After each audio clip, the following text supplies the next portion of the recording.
Mirpur बठोरो bypass जा road नजदीक गांव बारो खान जोर रात देर गए 3 हथियारबंद डाकू गांव जाने वाले अब्दुल्ला उडेजो और उनके भाई से 125 मोटरसाइकिल और रोक रकम छीनने की कोशिश की तो आपस में हाथापाई हुई।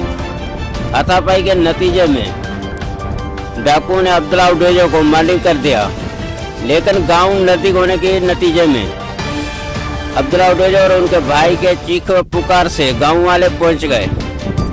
गांव वालों को नजदीक देखकर डाकुओं ने भागने की कोशिश की, लेकिन दूर भाग नहीं सके। बाईपास के साथ ही चावल के फसल में छुप गए। गांव वालों ने चावल के फसल को चारों तरफ से घेर लिया और चावल के फसल में उतरकर डाकू को ढूंढने की कोशिश की।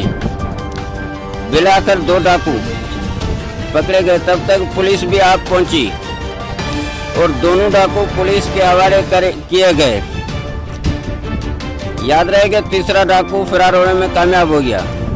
उधर अब्दुल्ला उडेजो एनजीओ में कई सालों से मुलाजिम है। जख्मी अब्दुल्ला उडेजो को सिविल अस्पताल मीरपुर बठोरो लाया गया। उधर 2 गिरफ्तार डाकू अब्दुल्ला उडेजो के फरियाद पर मुकदमा दर्ज करके लाकअप किए गए। गुलाम मुस्तफा जोर, bureau chief, city one news, Sujawal.